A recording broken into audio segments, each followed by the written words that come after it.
બીજાને ફળવી મારે એવા. આ ચારાનો ઢગલો છે અને જો અમારે આ સારો છે ને અત્યારે છે એપ્રિલ મહિનામાં વેચાશે, જ્યાં સુધી આ, કારણ કે રસ્તામાં જો કેવી તકલીફ છે હું તમને બતાવીશ. જો આ રસ્તો છે ને રસ્તામાં કેવી તકલીફ છે હું તમને કહી શકડી. એટલે અહીંથી ખટારો કે એવું કાંઈ ન હાલે, ખાલી બળદગાડું ને એવું હાલે. જો બંને સાઈડ પાળા ગળેલા છે જો. એટલે શું છે કે અહીંયા તો તકલીફ નથી, પણ આગળ જતા પાળો ઊંચો કરી દીધો.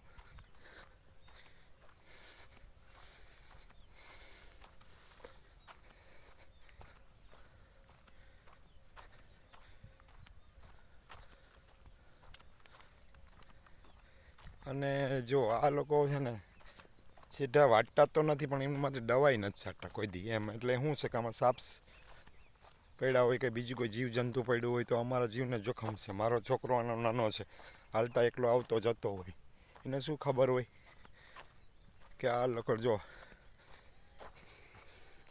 આ સલીમભાઈ હાસમનું ખેતર છે. અહીંયા જો આ લોકો બે યુનિટી દાખવી અને હગા ભાઈઓને મારી નાખવા હાટું યુનિટી બીજી જ્ઞાતિ હારે કરેલી છે. જો આ યુનિટી બે બાજુ પારા કરેલા છે. જો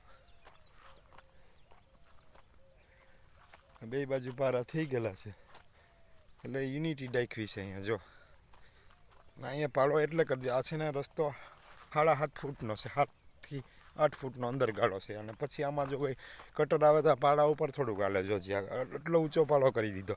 એટલે હું આના કોઈ સાધન એક ખેતરમાંથી બીજામાં ચારો કેમ વેચવો અમારે? આમાં કંઈ ખટારો હાલે એમ જ નથી.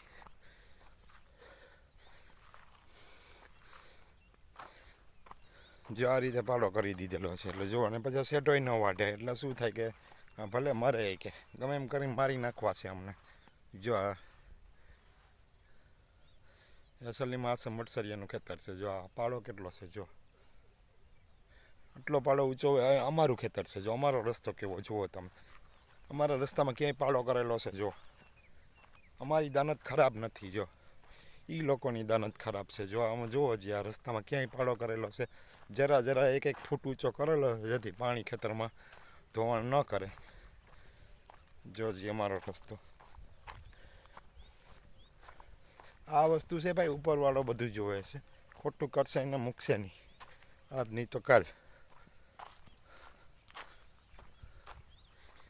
જે કર હોગા કર ભલા તો હોગા તેરા ભલા, કર બુરા તો હોગા તેરા બુરા. એ સિદ્ધાંત ઉપર આગળ વધશે.